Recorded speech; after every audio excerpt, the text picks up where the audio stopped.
Guys, thanks so much for tuning in. I'm excited because I always talk about, trifectas. I talk about things in life that really make a difference. And there's two P's that are real important in life. And I think you're really connected with them, purpose and passion. That's right. Is that it? That's it. That's it. And I'm excited personally because we got a Jersey girl in the house.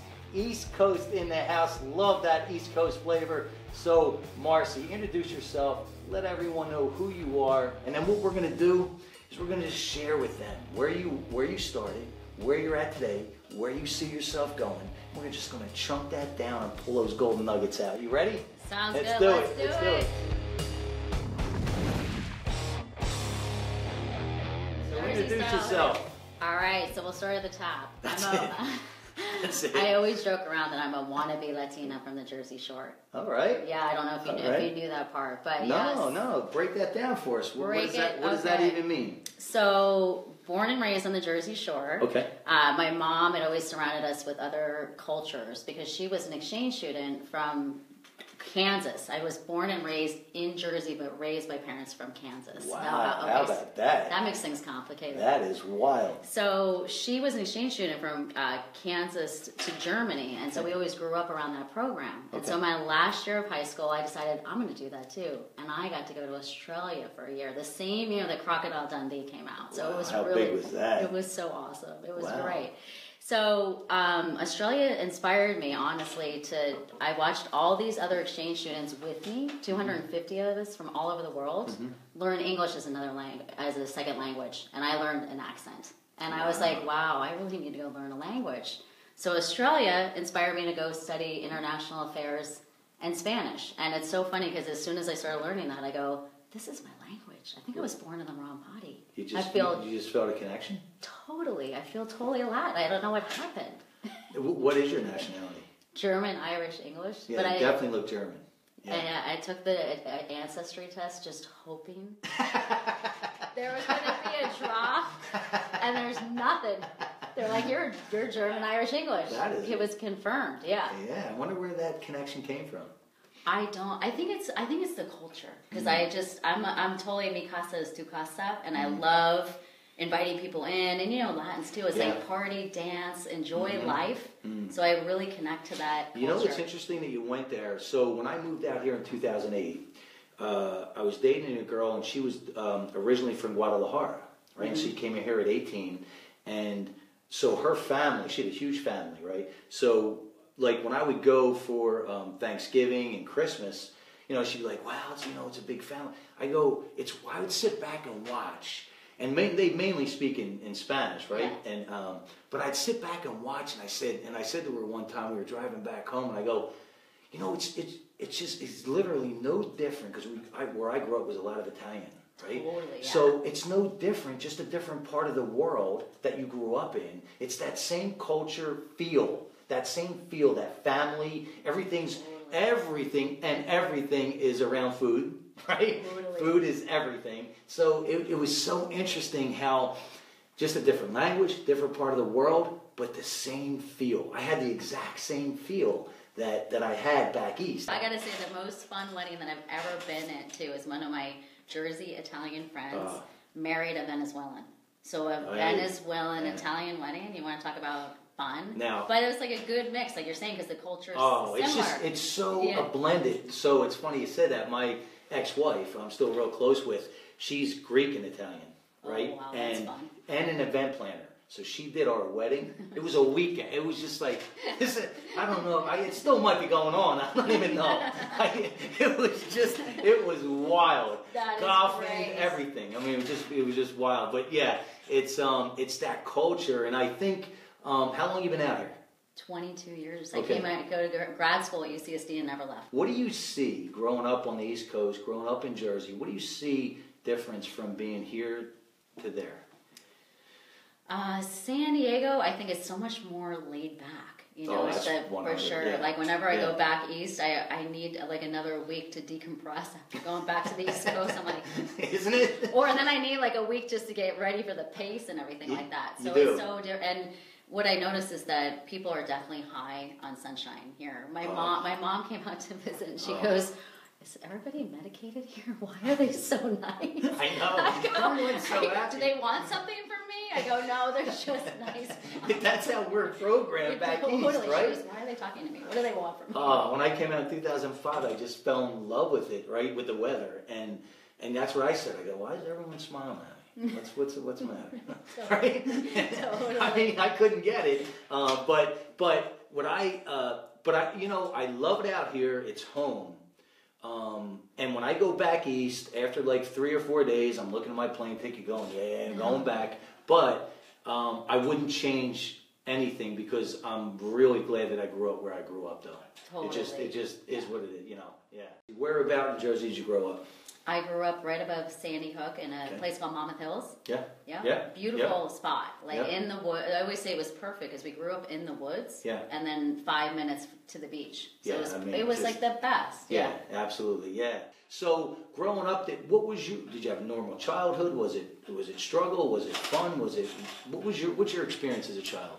It definitely was a challenging childhood just in my home. Won't reveal a lot of details. Sure. But the cool thing at looking back is that it's really shaped who I am. And so when we're talking about passion and purpose, a big part of what I do is help young people live their dreams. And it's interesting because a lot of my work that I do is with former foster youth and at-risk kids. And a lot of times I would notice that they'd look at me and say, "What do you know? You're some upper middle class white girl from Jersey." They look at the outside. Yeah. And they don't. And I want you to touch on this a little bit because it's so important. I always say, wear your scars with pride, right? Because that's who you are. Definitely. You were bad enough to make it through. So now it's your obligation, right, to share that. So when you look back, some things that made you who you are today, I'm sure, right? When you look back and you say, you know what, I made it through. Give us some golden nuggets on people that are going through some struggles now, young people that are trying to figure out why, right, and how. How am I going to make it through? So give them some golden nuggets. Definitely. Well, we put the books up there, and that middle one about falling in love with me is my own journey of learning to love myself. And so I realized that part of my childhood too was like always trying to get to be loved and to try to get that attention. You're searching. Yeah, searching. Like searching. If I'm prettier, smarter, do more, then other people will love me. And so the journey that I've always been on too is how do I learn to really love myself and celebrate myself. So it continues to be a journey, and that book just came out of like 5 years ago, which I went into a deeper level of that going through a divorce. So finding out who am I now after being like with my ex-husband for 17 years, right? Yes. So there's been so many different layers of that. So when I work with young people a lot, I said, let's start with where we are right now. And what is it about you that's amazing? And what I've found in so many of them is that their purpose also comes from their pain. Yes, absolutely. Some of these former foster youth have so much more wisdom than people that really haven't had to go through so many struggles, right? Perseverance, resilience. Struggle equals strength. Yeah. It's just the way it is. It's just, that's it. Struggle equals strength. And unfortunately, right, too many people are running from what made them strong. Exactly. You know, they're so afraid of what other people think. They're so afraid of being judged. They're so afraid of not being enough. You work with kids, right? And that's your thing. And I always tell people, if I had a niche to work with, there's not even a second place, it would be women. Especially in the business world. And I'll tell you why. My experience in business and in life is this. The baddest human being on the planet, bar none, is a good woman. Can do it all. Now, what's my definition of a good woman? A woman that handles her business both personally and professionally, and we both know the ones that do and the ones that don't. That's a simple definition. And I challenge anybody that doesn't agree with that, I'll take them into any professional office right now, doctors, attorneys, dentists, accountants, who's running the office. Every one of my businesses, women ran the office. I just happened to show up. They told me what to do. They ran everything. So, but coming back around, right? Yeah. Here's the punchline to this. Here's the problem that I think should be really addressed is most women and most good women in their DNA, they're caregivers. So they feel guilty by not putting themselves first. Right. And I always say you're going against nature. See, alpha has to eat first in order for the pack to survive to tomorrow. Right. And when you go against nature, you just can't win. And so that's my that's my passion.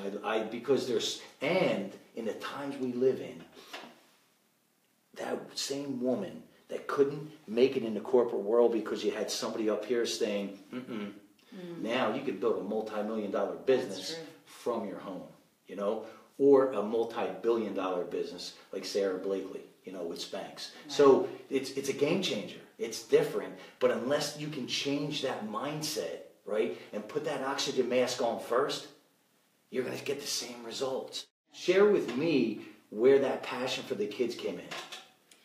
Well, let's see. So I've always been on a mission to save the world. I just like when I there you go. Yeah. Listen, if you're gonna dream, you might as well dream big. Exactly. Let's just save the whole world. So I mean, it really started my undergrad. I told you was international affairs and Spanish. Okay. So when I graduated, I ended up studying in Spain, and then when I graduated, it was a recession, and people were like, "You're gonna be lucky enough to find any job, let alone your dream job." And I was like committed to use my skills, especially Spanish, to make a difference. So my first job was actually in the D.C. area, working at this place called the Inter-American Foundation. Okay. And we worked all over Latin America helping people get out of poverty. And a big piece of that was helping young people. So I got assigned to El Salvador right after their 10-year civil war. And so they'd been really sheltered from the outside world. So it was really cool because when I was down there, I got to see just how sometimes even small grants and loans can just make such a big difference in people's lives.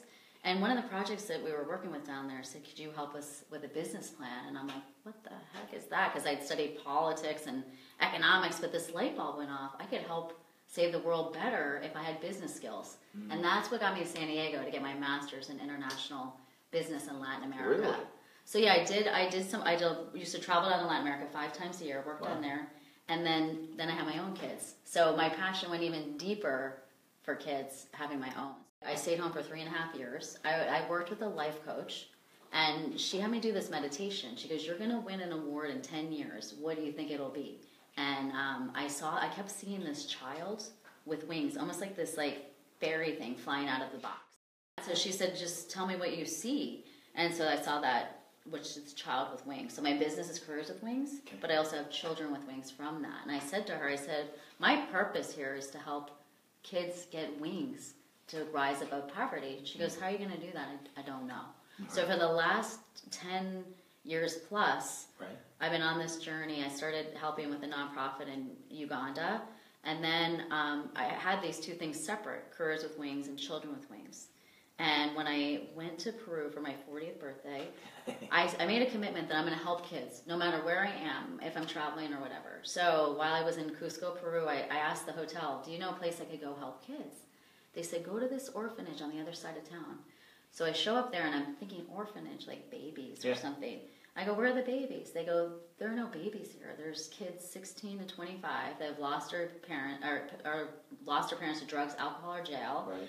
They're homeless, pretty much. Homeless, and we provide a home environment. Right. This is all in Spanish, right? They're telling me provide a home environment and career training. And I go, oh my God, Careers with Wings and children. That is how I'm going to help these kids get a path out of poverty. How long ago was that? Like 8 years ago. So I come back to the U.S., I end up in a meeting for at-risk youth, and we all go around the table and talk about what we're doing and who we are. This guy sitting next to me is just staring at me like, "I've been looking for you." And I go, "Why?" And he goes, "I'm the executive director of Just in Time for Foster Youth. We just got a grant, and we want to build a program for young women." And he goes, "And we don't want it to be about your resume and all that. We want it to be about them. These kids have never learned to dream. They don't know who they are because they've been living in survival. Lost. They're just lost, yeah." So he knew about that book, Finding Your Passion, which is all the steps to really knowing who you are, what it is that you love to do. Like, how do you network? Like, these kids also really didn't have good role models. So Just in Time for Foster Youth is all about providing a network of people that can help these kids live their dreams and be successful. So it's just been this incredible journey and then now part of the Community Alliance for Youth Success with Sparky and all these amazing people who are all living our passion and purpose together to help kids live their And dreams. I love it because it maps back to what I believe is the greatest gift any adult can give a child is a bulletproof self-image. And when you can do that, now you teach them how to fish instead of fishing for them. Exactly. Because that's our ultimate stopper, right? Like you were talking about when you were younger, you're going, well, am I good enough?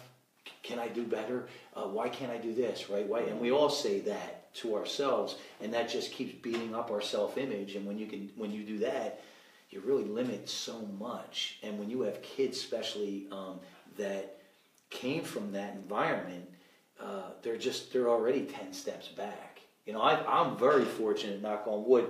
I was adopted at 18 months old out of an orphanage in Philly. Wow. So I was very fortunate that my parents who adopted me, they did, you know, I still have gotten a ton of trouble, but I can't even imagine. I definitely wouldn't be here without that foundation. So, yeah, I love that message because it ties into two things. A bulletproof self-image and also understanding your why. And when your why becomes big enough, it's going to pull you through. And when your why becomes bigger than you become unstoppable. That's true. You truly do. So, what are some of the cool stories that working with these kids that you can share?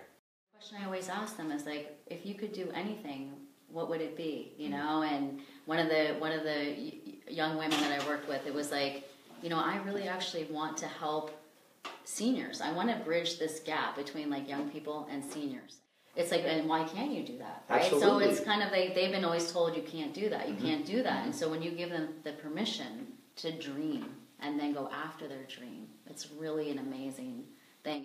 I have 4 young women that I mentor. Right. I just had lunch yesterday with one of them, and she's just such an amazing person. So she ended up deciding that she wanted to do social work because she ended up having a really good experience with her social worker and realized that changed her life. It made such a difference, right? It became her why. It became her why. Yes, and yeah, love that. It's amazing. So there's some benefits that they receive as former foster youth. She actually has her whole master's degree paid for from San Diego State in social work. So she made a commitment to that and has spent the last few years actually in the Bay Area working with Child Protective Services, and just now she's seeing the impact that she can have on them. So it's just this ripple effect. And it's got to be so cool for you, right, to see, like, if we could video it, right, from the moment you met them to a few months, a few years down the road, and just see that evolution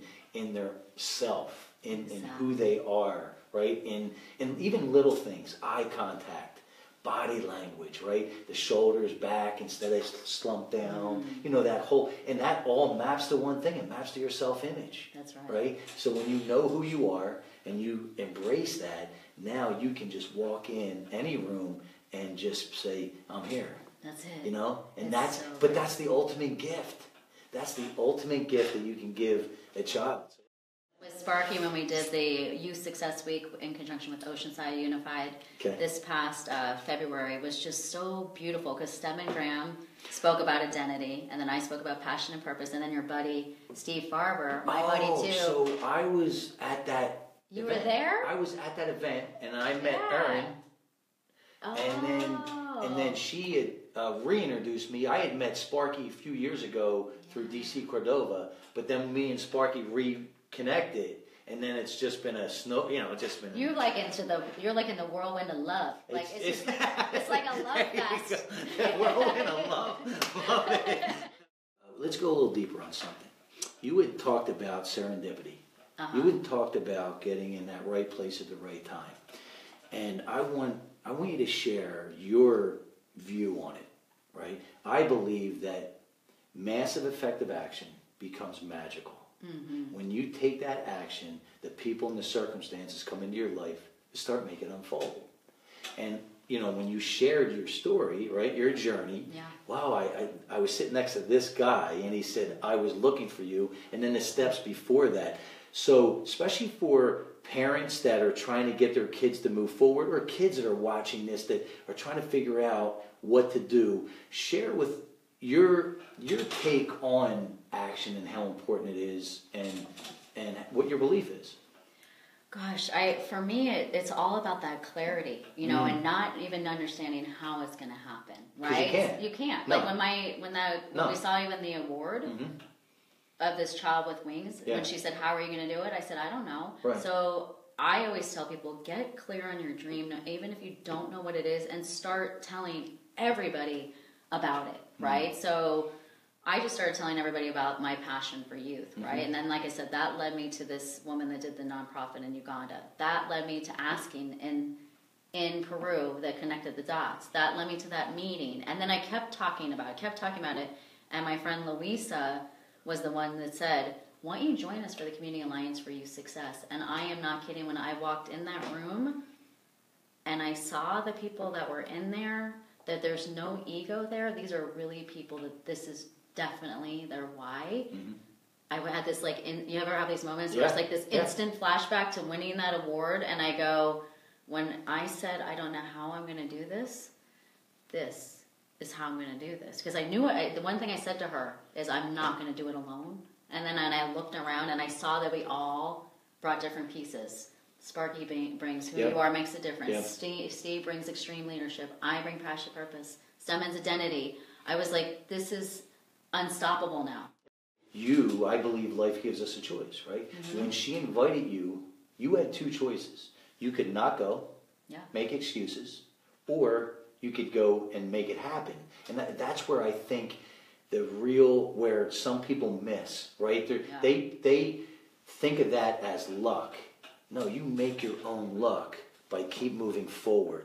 Fall down, get back up, keep moving forward. Fall down, get back up, keep moving forward. Create that wisdom so now you can move in either a different direction or the same direction much better. Now, how many people would say, "Well, I'm not going to go. I'm not supposed to be there," or "I'm not part of them," right? And that's what I want to highlight is nothing happens by mistake. No, that's true. It doesn't happen by mistake. So you got to keep moving forward, right? Now, give us some tips and pointers or some golden nuggets on people that want to move forward but they don't believe they can, or they don't believe that they're worthy, or if somebody else, a young girl, would have been invited to that same thing and said, "I want to go, right? But I'm not gonna. I'm too afraid." Give us some pointers. I'd say just you got to get yourself in the action, and if you're not ready to play yet, just go there and observe and look for people that you can connect with. Like when I'm just thinking about the chapters in that book, Finding Your Passion.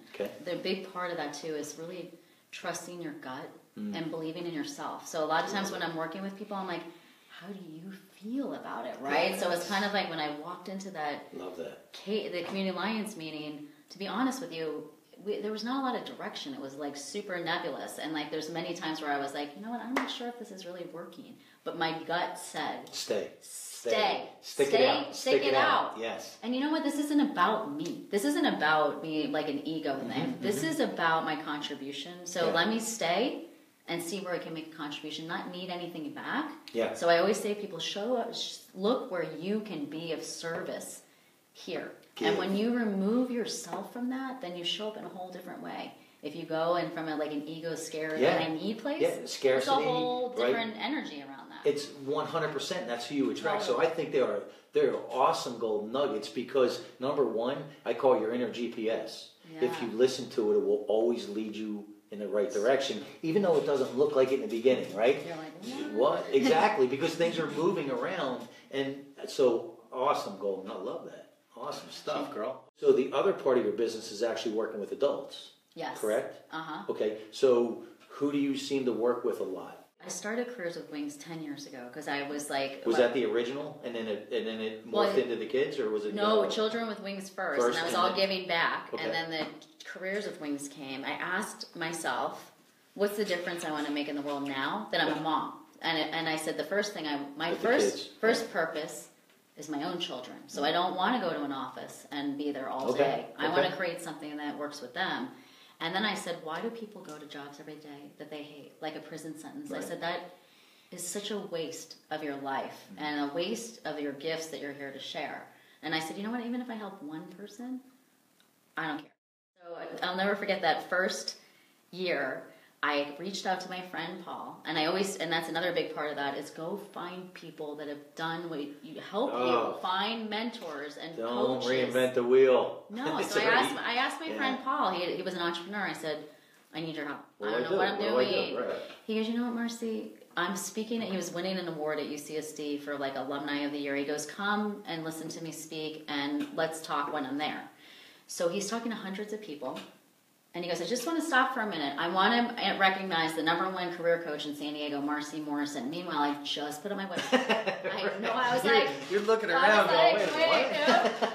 And wouldn't you know that the head of alumni for UCSD was there, and he said, if Paul Lamb says that you're the best career coach in San Diego, I want to hire you to help us build a career program for alumni. Okay, so wait a minute. Okay. So once that was said in front of everybody, what did you feel inside? I felt like I wasn't quite ready for that. Scared to death. Yeah, I was like, oh God, it's no time. Scared to death. Like, she had what I call the dynamic duo. She was scared and excited at the same time, right? And like, have no idea how this is even going to happen, right? I love that. I love that. So then, I got a contract for when he did say to you, okay, so if this guy is recommending you, we want to bring you on. How'd you feel then? I felt so grateful that I showed up and I asked him for help, and that wasn't exactly what I was asking for, but that was. But here's what I want people to get though, right? You were scared. Yeah. You were excited, right? Yeah. But you kept moving forward. Mm-hmm. You kept wading through, right? Mm-hmm. I always say that the darkness is only temporary as long as you keep moving forward. The only time it becomes permanent is when you go back into safety. So then, once you got the contract, once I did it, and then I did that. I worked as a consultant, and I started coaching. So people would come to me referrals. So that's kind of how it started in the beginning, like somebody's daughter, So one of my first clients, like I started to realize that this is not only what I love, but what I'm really good at too. Mm-hmm. So I had this woman that just graduated UCSD. Her mom hired me, and she's like, she has no idea what she wants to do. And I go, everybody knows what they want to do. They just need somebody to ask the right questions. They gotta find it. Yeah. So we're talking, and it's almost like when people are talking, I see the words light up. Like they may be like blah, blah, blah, blah for an hour, but it's like it comes together to me like a puzzle. Mm-hmm. And so I said, it sounds to me like you want to do international global women policy issues in Sacramento. And she goes, whoa. How did you get that? And I go, I don't know, you told me, but I just pulled it out. Right. And so this is the best part. So again, with the dream, I said, now your job is to go tell every single person that you know that's what you want to do. And so she did, and guess who got her the job? Her mom. But her mom didn't know how to help her because she didn't have clarity on what she wanted. And sometimes I think that's the other thing. We're afraid to say what we want because we think it's not possible. Right. We think people are going to laugh at us. Right. So it's to have the courage to share your dream with other people. So she did that, and she got that job. That exact thing in Sacramento. There are going to be people that aren't going to believe in you or aren't going to see it and give you some negative feedback. So how do you get them ready for that? I tell them to, first of all, block out the naysayers and limit your interaction with people. Like you got to almost cocoon yourself in a lot of ways when you're with your dream, and surround yourself with people that are positive and that have been successful to continue to lift you up. And I think having, whether it is a coach or a team of mentors that you check in, like with my clients, I talk to them every week, and we just stay connected because inevitably they're going to stop believing in themselves. They're going to hit a wall, and somebody's going to tell them it's not right. So my job is to pick them up and dust them off and help them remember. Do you remember where you were last week? You were gung-ho, let's look at all your victories that you've had and let's get that back. And so eventually, though, to train them to dust themselves off, right? Like you said, to teach them to fish. To learn how to do that themselves. That's the power. And that's the value that you bring, right? You're able to take them, because you can't see the picture inside the frame. So you just take them outside the frame for a minute, remind them what they've done, right? And then move on. So, and that's it. And again, it all maps to your self-image, right? As they start to build, then they start to learn how to fish. Life makes the rules, and life says, number one, if you want it, you got to earn it. If you're not willing to earn it, you don't deserve it, right? And that's number one. And number two is not everyone is going to see it, right? I call it fog lights. As an entrepreneur, we have these fog lights. And a lot of times we're the only ones that have the fog lights, Yeah, right? As we're going through that fog. And that's just the real. And when you start, but here's the beautiful thing about the universe, right? And life. As you start to move forward in that fog, in that darkness, the people and the circumstances start to come in. So true. To make it unfold, to make it happen. But here's the key to this. When you stop taking that action, they disappear. Right? So if they can just keep moving forward with I call them the sideline chirpers. You know those sideline chirpers that have all the answers?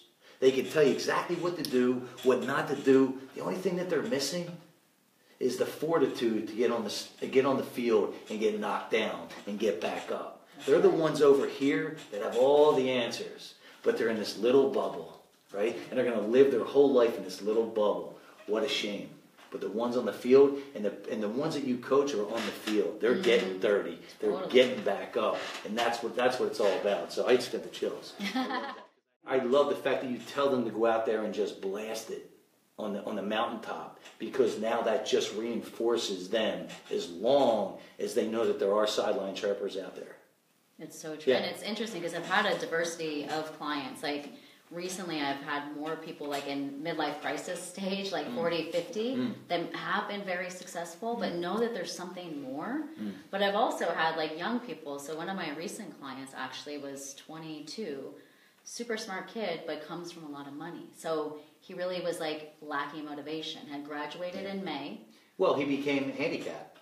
He became frozen. Well, you create a handicapped kid. They can't figure out how to move forward on their own. In some ways, I think there's a lot of judgment. Like, those people have it all figured out, right? They're not a foster youth. They should figure it out. But he was just as paralyzed as anybody that I've...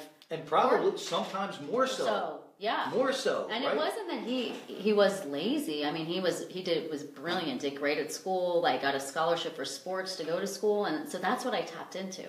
He had graduated in May, hadn't found a job, and I started working with him in January.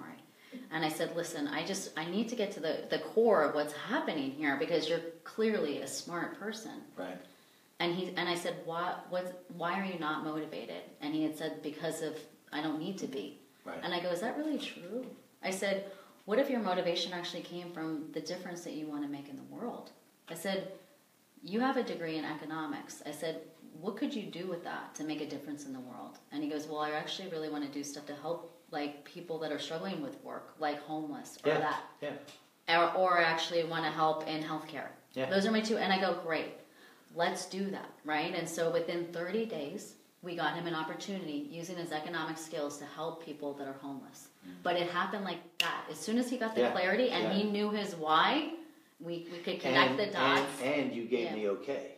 Yeah. Right? You gave me okay to start to think outside of that world, right? That protected him, right? And in essence, it damaged him. It didn't protect him. Yeah. I want to learn more about I think the people that come to you that are in that midlife crisis, I think if you can make a difference with those people, right, that's huge, because if they live a full life, right, I always think I'm an athlete, or been an athlete my whole life, so I think in sports, right? So I'm at halftime. I'm coming in my third quarter, right, if I live a full life. So they're at halftime, right, if they live a full life. And look how quick halftime came, right? And is going to go. So how great is that to be able to grab somebody at that time in their life and say, you know what? It's okay if this isn't the life that you truly want, right? It's okay. Start to move and figure out what it is you want, and everything else will fall into place. I think that's huge, because there's limited time now, right? Now, and you don't get it back. So what a horrible feeling looking back 40 years, 50 years and going, man, I didn't really want this, but everyone else said I should, right? This is what I'm supposed to do, right? Exactly. So that's a huge, talk about fulfillment.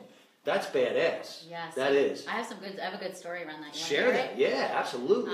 So one of my clients came to me at 45. He actually liked his path before, but he kind of like reached a point where he's growing. Like, he was growing, and he said, so he was referred to me by someone, and he said, I don't have a passion. And I said, So they sent them. She sent them to me, and I said, you know, your looks like your life is great, right? Like you have like a great marriage, a great son. The white picket fence. He had the whole thing, but he was not feeling fulfilled. Yeah. And I said to him, what is it that you love?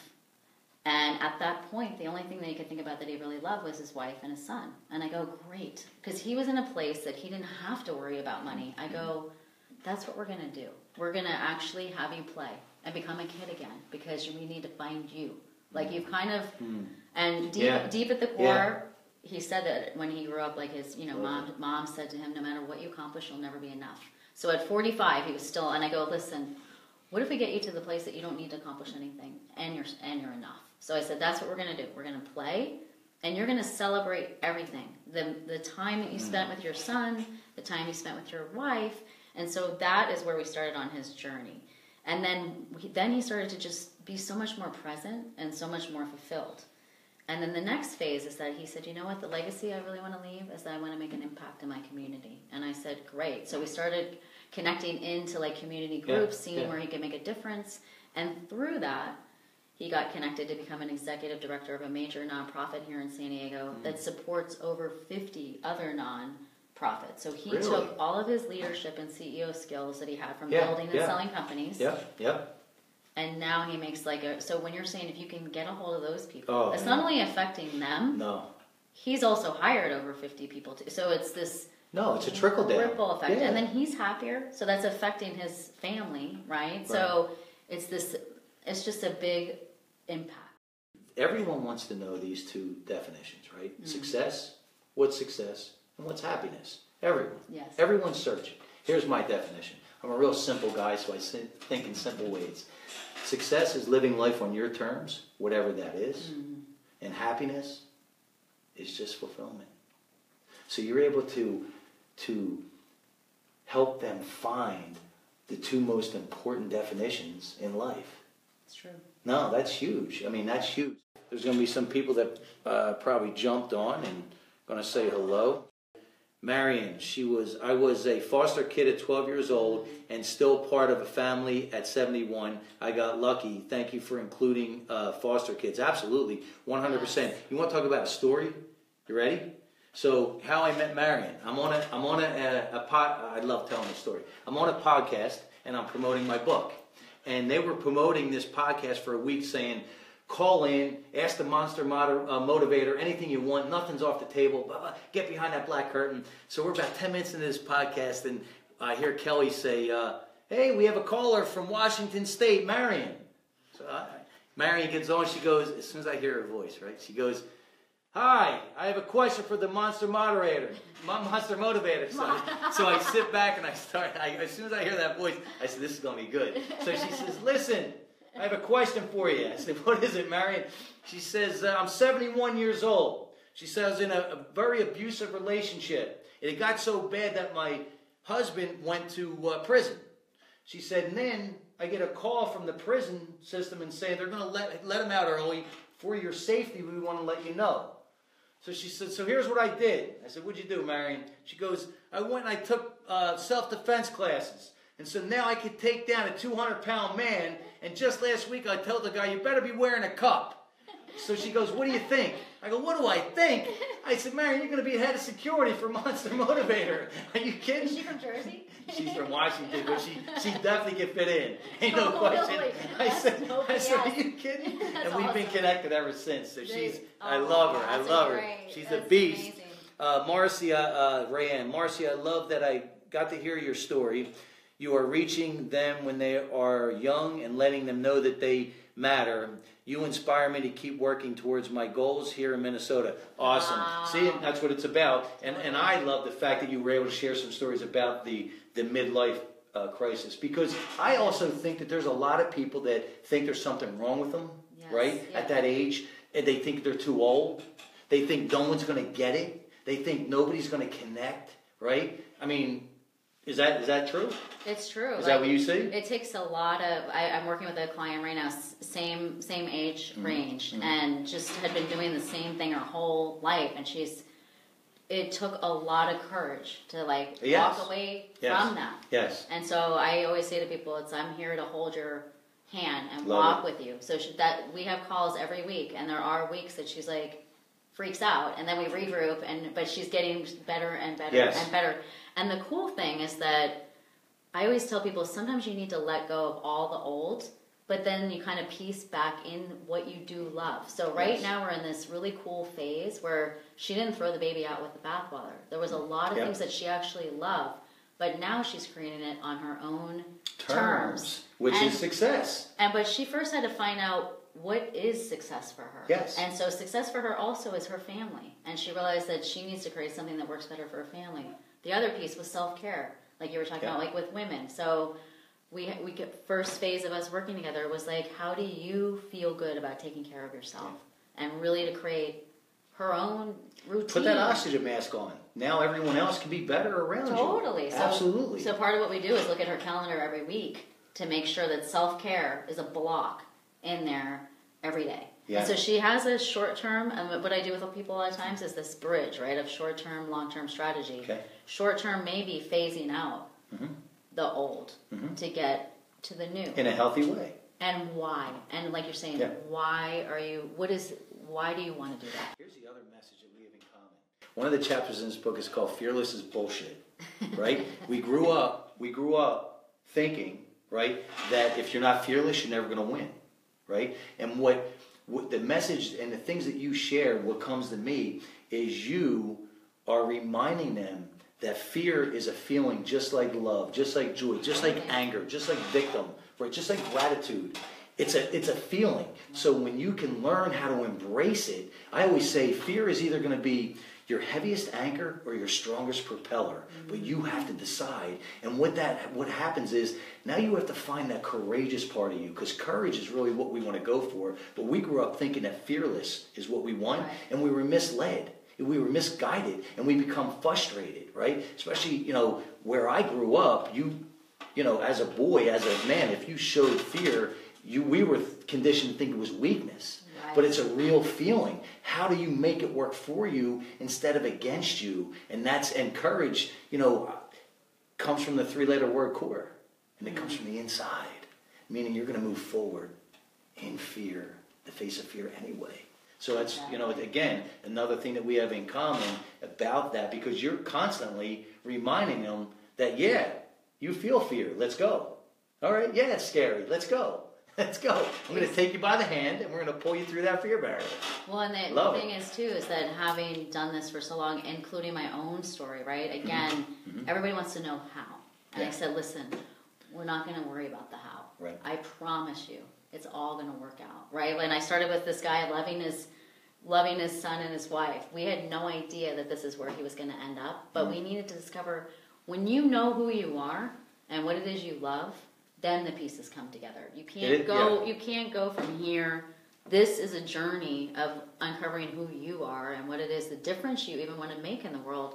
And sometimes it's a process to get here. So I tell people, trust me. Yes. I've been doing this over 10 years. I'm going to get you to the other side. Right. And I had an aha moment down in Florida years ago with Bob Proctor, and he told me, he said, if your goals and what you want to do doesn't scare you and excite you at the same time, it's not big enough. And he said, secondly, how you know if it's big enough, if you know how it's going to happen, it's just not big enough. Wow.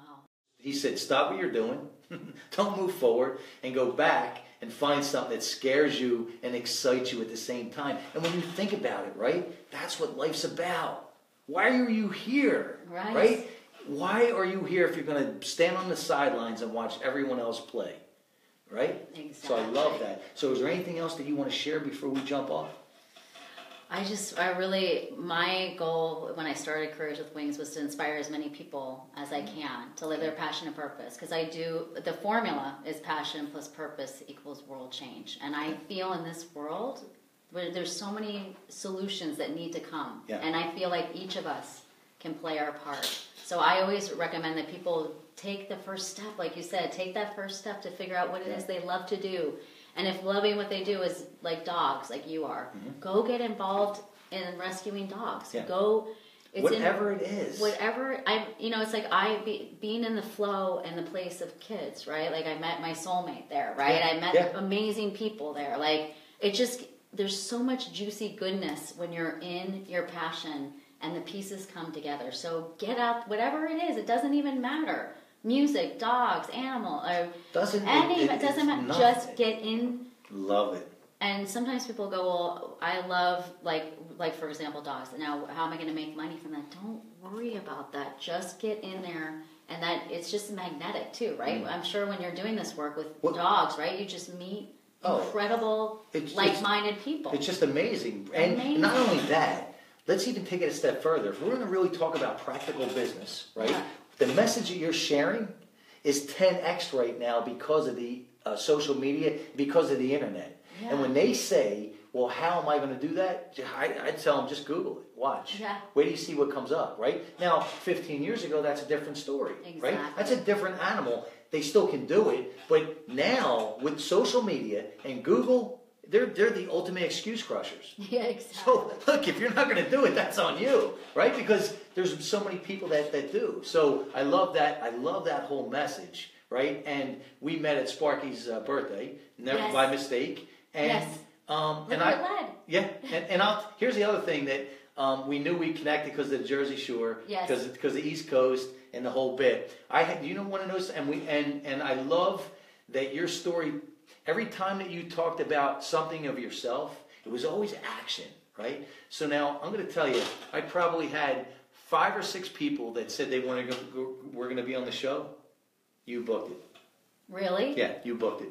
Yeah, that's one thing But that's it. Follow through. But that's the difference between the real and the pretenders. Yes. Right? Take action. Do it. If you say you're going to do it, do it. Do it.